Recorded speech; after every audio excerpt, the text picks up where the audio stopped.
Chào anh em, lại là tôi, Sóc Game đây. Anh em thân mến, khi nhắc tới game sinh tồn thì ngoài những cái tên siêu phẩm như PUBG, Free Fire, Call of Duty đã quá quen thuộc thì còn rất nhiều tựa game sinh tồn mới ra mắt cũng hấp dẫn không kém cả về đồ họa lẫn lối chơi. Hơn nữa, những tựa game mobile sinh tồn này toàn là siêu phẩm, đồ họa đẹp, dung lượng thấp, chỉ cần có mạng thì ai cũng có thể tải game để cày. Ok, game là dễ, hãy để tôi giới thiệu game cho anh em. Còn hay dở như thế nào thì tùy anh em cảm nhận nha. Giờ thì bắt đầu video thế nào.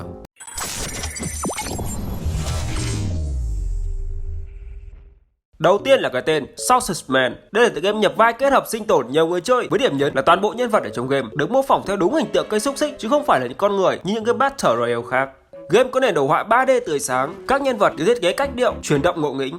Và nằm trong danh sách này thì chắc chắn game có rất nhiều chế độ chơi hấp dẫn rồi, như là solo sinh tồn nhanh với tốc độ bàn thờ, chưa kịp thở thì đã hết trận, đi duo 2 người hay là team squad với lối chơi giống hệt PUBG, Fortnite, Free Fire.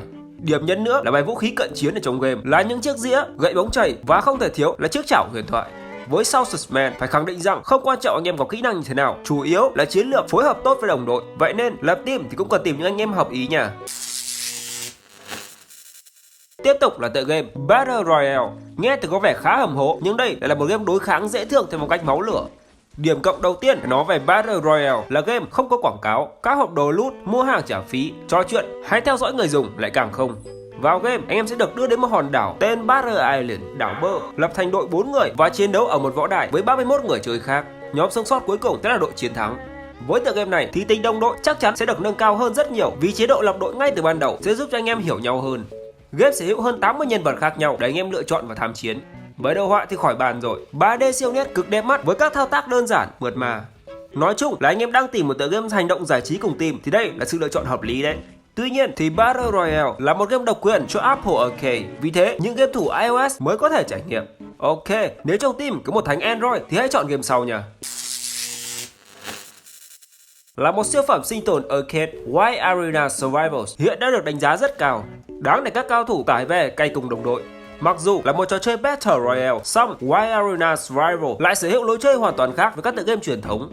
Bên cạnh chế độ solo đơn thương độc mã thì chế độ chơi tổ đội với White Arena Survival là một điểm đáng lưu ý. Anh em có thể là một đội gồm 5 người cùng tham gia dựa trên cơ chế chọn ngẫu nhiên để đấu với 5 người chơi khác, hoặc có thể rủ team lập đội ngay từ ban đầu. Cái này anh em nào cày PUBG hay Free Fire hẳn sẽ thấy cực quen. Vào game, anh em sẽ phải tìm kiếm nguồn cung cấp thực phẩm, duy trì thức ăn và chiếm lấy trang bị của kẻ thù để tồn tại, xây dựng và quản lý nơi trú ẩn. White Arena Survivals là một game sinh tồn Battle Royale hướng đến việc phát triển để cho đa nền tảng, do đó mà game sở hữu chất lượng đồ họa cực tốt. Cùng với chi tiết trong từng bản đồ, môi trường vật thể, hiệu ứng cháy nổ cũng như tạo hình nhân vật và âm thanh đều được nhà phát triển đầu tư chuẩn mực. Nếu team có 5 người thì cái White Arena Survivals là quá đúng đường lối rồi. Tiếp tục là tựa game Project Winter Mobile với gameplay đấu trí và sinh tồn chính là lựa chọn hoàn hảo để chôn bạn bè trong những dịp họp mặt hoặc khi bạn cần xả stress. Project Winter là một trò chơi sinh tồn mang phong cách Betrayal, kẻ phản bội, giống như Among Us. Game cho phép 8 người cùng chơi, tập trung vào sự lừa lọc và sinh tồn. Giao tiếp và phối hợp tổ đội là điều thiết yếu để những người sống sót đạt được mục tiêu cuối cùng là trốn thoát.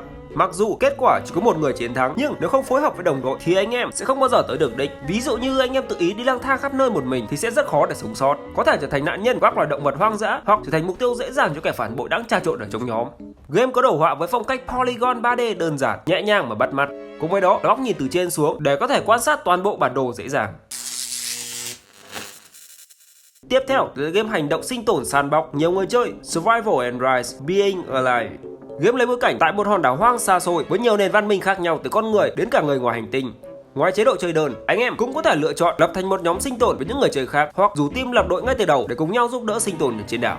Tựa game sở hữu nền đồ họa 3D khá đẹp mắt, có nét tương tự như PUBG Mobile, cùng hình ảnh chuyển động của nhân vật khá mượt mà. Đặc biệt, hiệu ứng đổ bóng được làm tương đối chân thực khi mà anh em có thể thấy được cả bóng cây đung đưa ở trong gió hoặc là bóng của nhân vật chuyển động theo khi di chuyển. Nhìn chung thì nếu có một team anh em cùng đam mê, chắc chắn không thể bỏ qua Survival and Rise Being Alive.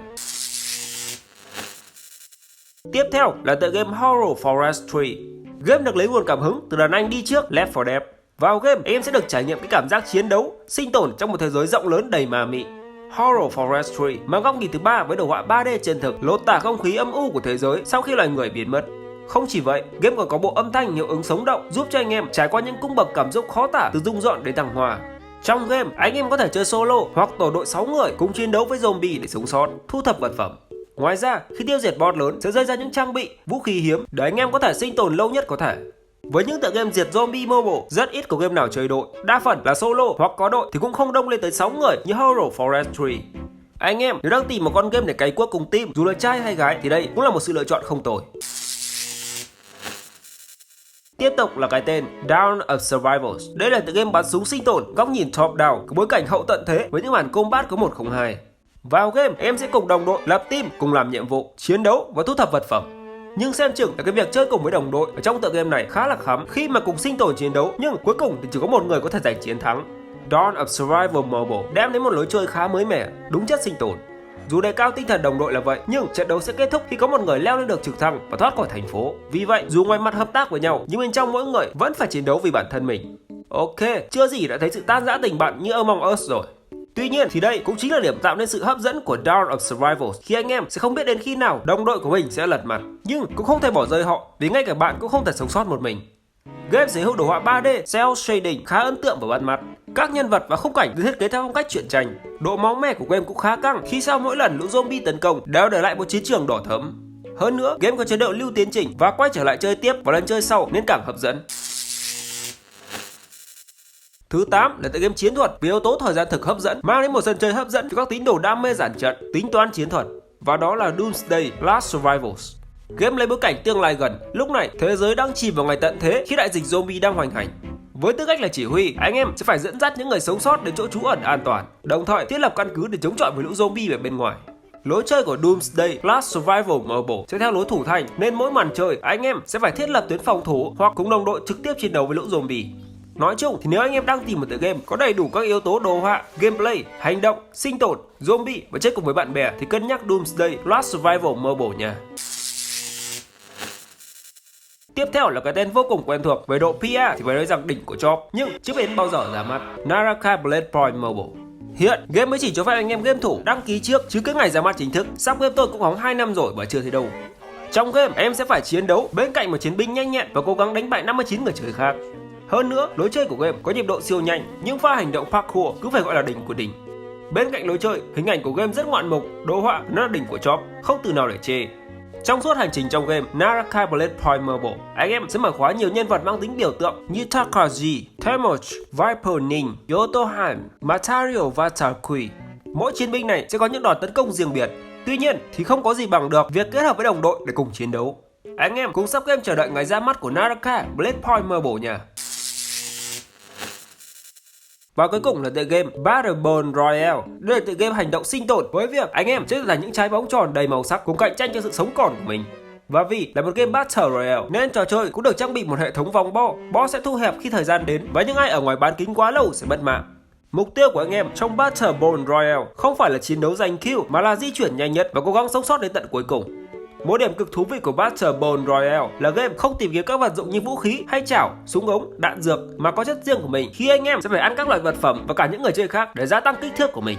Bởi kích thước càng lớn đồng nghĩa với việc sức càng mạnh. Hơn nữa, mỗi trận đấu trong Battleborn Royale sẽ chỉ diễn ra trong vòng khoảng 5 phút nên anh em phải tranh thủ hết sức mới giành được chiến thắng. Ok, và vừa rồi là top 10 tựa game mobile sinh tồn, đồ họa đẹp chơi cùng với bạn bè. Toàn những siêu phẩm game mới ra mắt, anh em tham khảo nha. Game hay, cho shop game một like, một subscribe nha. Chúc anh em chơi game vui vẻ.